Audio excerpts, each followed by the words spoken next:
Hello, good morning, student. How are you all? I hope you are doing well, and definitely we are now. You're in economic law class, and definitely you know my name. You know my. Uh, I'm your economic law teacher. I'm CS Nupur Arora. ठीक है, अब इसी के साथ ही ना भी shall we start our class, चलिए करते हैं।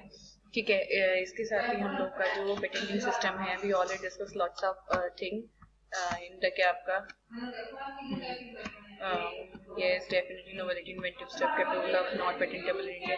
ठीक है, ये सब we already discuss. Who can apply for a patent, where to apply, definitely patent office, fees, stages from the CAPCA filing to grant of patent. Definitely this we already discussed in the CAPCA in the last class, but now we should discuss all such things in the CAPCA in अपनी recent class। ठीक है, तो अब मैं आपको ये बताऊंगी क्या है। सबसे पहले फॉर obtaining patent, ठीक है, file an application for patent with one of the patent office based on territorial jurisdiction. आप ये सोच रहे होंगे बच्चे, क्योंकि definitely I know very well कि इसमें पढ़ने वाले हिंदी मीडियम के बच्चे भी, इंग्लिश मीडियम के बच्चे भी हैं। तो टेरिटोरियल जुरिडिक्शन मतलब ये होता है बेटा, जिस जगह पर आप रहते हो उस पेटेंट ऑफिस में ही क्या करेंगे, आप अप्लाई करेंगे।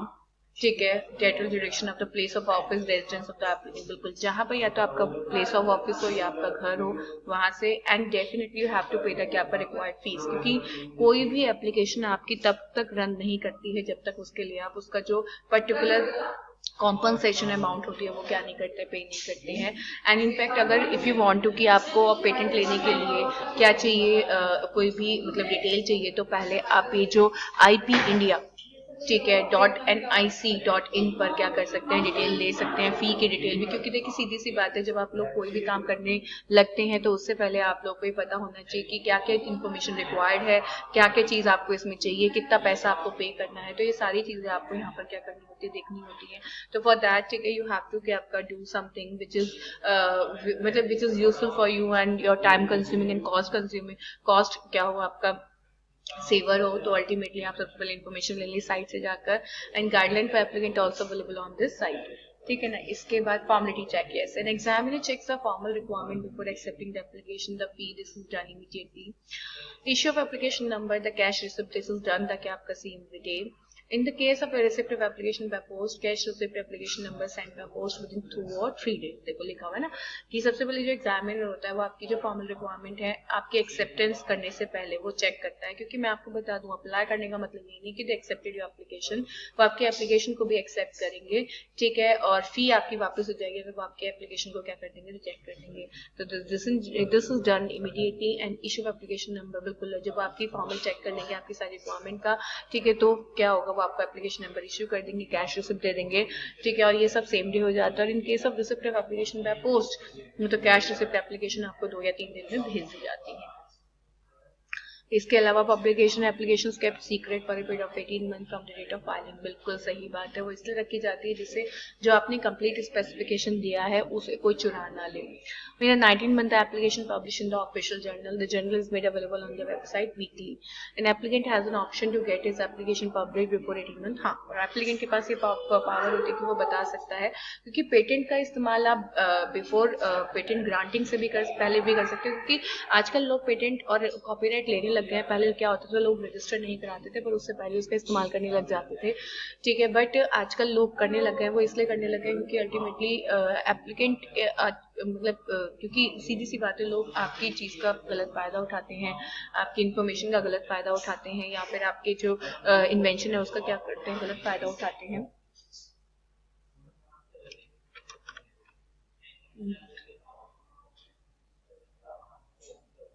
उसका ये क्या उठाते हैं, गलत फ़ायदा उठाते हैं। तो अल्टीमेटली मैं सिर्फ आपको एक ही चीज़ बोलूँगी कि वो बहुत ज़रूरी है कि आप लोग option to get his application publish before the 18 month also. In that case application publish within 1 month of the cap का request. And that definitely application जो पब्लिश की जाती है वो इसलिए की जाती है कि अल्टीमेटली भाई जिसको भी ऑब्जेक्शन रेज करना वो अभी कर दे, क्योंकि बाद में अगर दिक्कत होगी, बाद में जब एक बार आपको पेटेंट ग्रांट हो जाता है तो ऑब्जेक्शन बंदा रेज तो कर सकता है, बट उसको प्रूव करने में क्या लग जाता है, बहुत समय लग जाता है। इसके साथ ही रिक्वेस्ट फॉर एग्जामिनेशन, बिल्कुल सही बात है। जब एप्लीकेशन आपकी लगती है, पब्लिश होती है, तो उसके लिए is examine on request for examination can be made either by the applicant और बाय आपका third party and a period of 48 months from the date of filing is available for making request for आपका examination. ठीक है ना। Application is sent to the examiner within 1 month from the date of request for examination. Examiner undertake examination with respect whether the claim invention is not prohibited for grant of a patent. The invention meet the criteria of आपका patentability. तो basically उन्होंने बताया कि application is sent to an examiner within 1 month from the date of request for examination.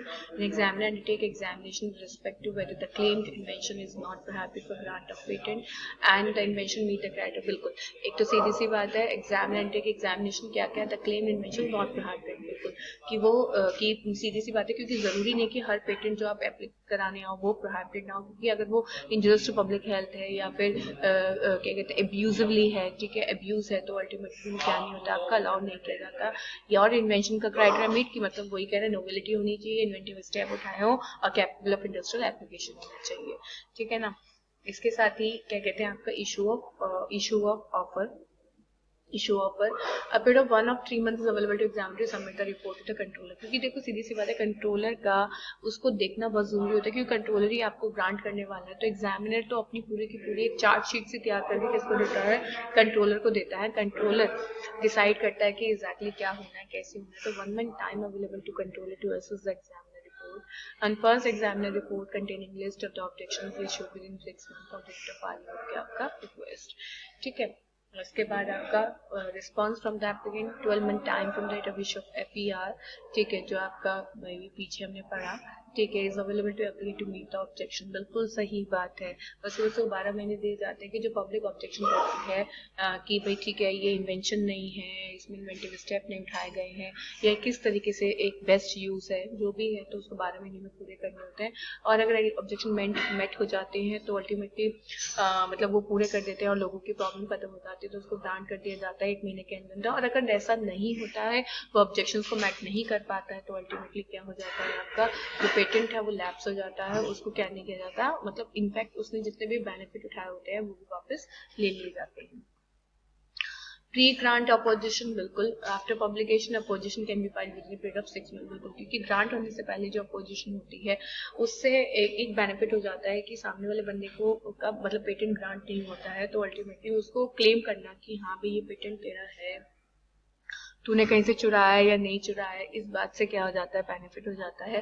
क्योंकि देखिए सीधी सी बात है कि अगर आप कोई इन्वेंशन कर रहे हो तो यू डेफिनेटली नोज अबाउट कि हाउ टू क्या आपका मतलब आपने किस तरह से इन्वेंटिव स्टेप लिए, या फिर आपने इसको कहीं नहीं चुराया, या अगर किसी से सिमिलर है तो वो इसमें डिफ्रेंशिएशन क्या है कि वो किस तरह से डिफरेंट है उससे। तो ये सारी बात आपको क्या करनी पड़ती है, क्लेम करनी पड़ती है ना। अपोजिशन तो डेफिनेटली पब्लिक करेगी, जब पब्लिक को अपोजिशन का मौका दिया गया तो पब्लिक के पास है पूरी पावर अपोज करने की, तो अपोज वो करेगी और वो बेस्ट यूज भी पूछेगी कि भाई किस तरीके से आपने इसको एक इन्वेंशन कह दिया। Opportunity hearing the opponent is also available.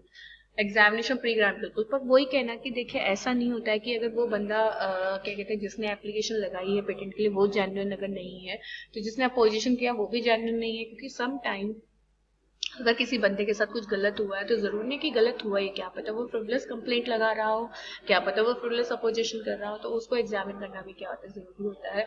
तो अपोजिशन को भी डॉक्यूमेंट के साथ ही एप्लीकेशन को भेजना होगा। And period of 3 months is allowed for receipt of क्या आपका रिस्पॉन्स। ठीक है ना। इसके साथ ही क्या कहते हैं consideration of pre grant opposition after examine the opposition the submission made during the hearing, controller में either reject the opposition, grant the patent or accept the opposition, modify, reject the patent, and this is to be done within a period of क्या आपका 1 month from the date of the completion of opposition process। ठीक है ना।